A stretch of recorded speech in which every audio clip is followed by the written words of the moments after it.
Nous allons donc corriger l'exercice 2 de la fiche parallélisme dans l'espace et théorème du toit. L'exercice 1 a été corrigé lors de la séance précédente et l'exercice 2 donc était à faire pour aujourd'hui. Alors, on a donc un tétraèdre. Donc, première question, justifier que IJ est parallèle à AC. Donc là, on va tout simplement utiliser le théorème de Thalès. Enfin plutôt la réciproque du théorème de Thalès. Donc ici, donc tous les points A, I, B, J, C, tout ça, ce sont des points coplanaires. Donc on peut appliquer les résultats de la géométrie plane vue au collège. Et donc on a donc comme I et J sont les milieux respectifs du côté AB et du côté BC. On a que les rapports, donc BI sur BA, BJ sur BC valent 1,5. Donc d'après la réciproque, la droite IJ est parallèle à la droite AC. Ensuite, il faut les deux petits a. Il fallait donc déterminer la position relative entre les deux plans ACD et IJK. Donc ça petit rappel, soit c'est séquent, soit c'est parallèle, et si c'est parallèle, il y a deux cas, confondus ou stricts. Donc, ou disjoints comme on dit. Comme K, il appartient à IJK, ça c'est normal, et il appartient aussi à ACD. Puisque ACD c'est la face donc de droite, K appartient donc à l'arête CD, donc il appartient à la face ACD. Donc K est dans l'intersection des deux plans, donc c'est un point commun aux deux plans, ou un point dans l'intersection des deux plans.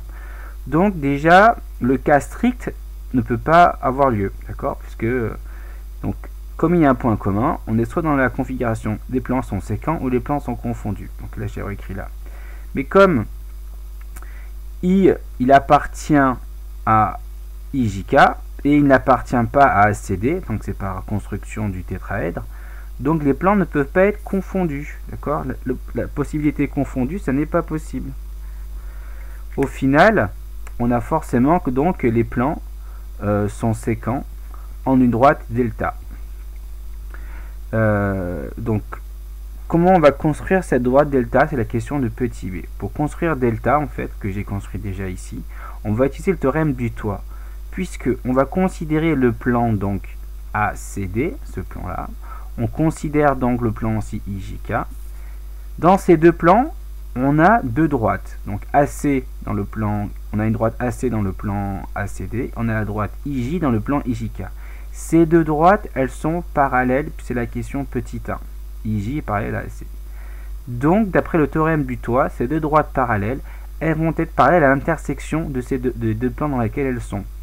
Donc du coup, pour tracer delta, il me suffit de prendre la parallèle à AC ou à IJ qui passe par K. Et là, on a la droite delta. C'est comme ça qu'on va tracer delta à l'aide du théorème du toit.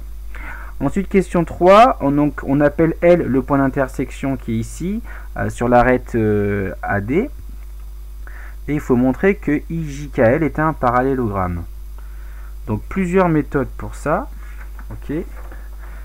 Alors ici j'ai refait pour qu'on puisse le voir. Donc plusieurs méthodes. Soit on montre que les côtés opposés sont parallèles, voilà. Ou alors on montre qu'il y a une paire de côtés opposés qui est parallèle et de même longueur. Ça suffit à montrer qu'on a un parallélogramme. La classe a choisi la méthode 1, voilà. C'est pas moi qui ai choisi, donc c'est la classe. Ici donc on va déjà justifier le petit 1, que IJ est parallèle à LK. Et ça, on va utiliser le théorème du toit. On l'avait utilisé pour construire delta. On ne l'avait pas rédigé, donc là on va le rédiger. On a donc deux plans qui s'intersectent en delta. On a donc deux droites parallèles. Et une des droites, donc AC, elle est dans le plan ACD. Et l'autre droite, IJ, elle est dans le plan IJK. Le théorème du toit, on en déduit que l'intersection, donc delta, elle est parallèle aux deux droites. Donc ici, ce qui m'intéresse, c'est que la droite delta, c'est LK. La droite LK est parallèle à IJ.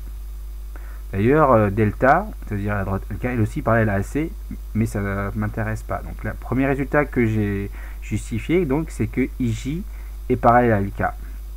Donc maintenant, ce qui me reste à faire, c'est de démontrer que le petit 2, c'est-à-dire que IL est parallèle à droite JK. Donc ça c'est le petit 2, ce qui me reste à démontrer. Alors, Dans un premier temps, je vais montrer, que je l'ai codé déjà ici, que L est au milieu de AD. Donc ça justifie par le théorème de Thalès, puisque vous avez une configuration de Thalès. Dans le triangle ACD, vous avez que KL est parallèle à AC, et que K est au milieu. Donc d'après le théorème de Thalès, vous avez ce rapport-là. Et du fait, donc ça vaut 1/2 ce rapport, parce que K est au milieu. Et de ceci là, on peut montrer que justement, si j'utilise ça, que DL est égal à 1/2 de AD. Vous voyez d'accord que si je transforme j'utilise cette égalité, je montre que DL c'est égal à 1/2 de AD. Donc L est bien le milieu de AD. Donc ça c'est le premier résultat que je montre, qui va être important.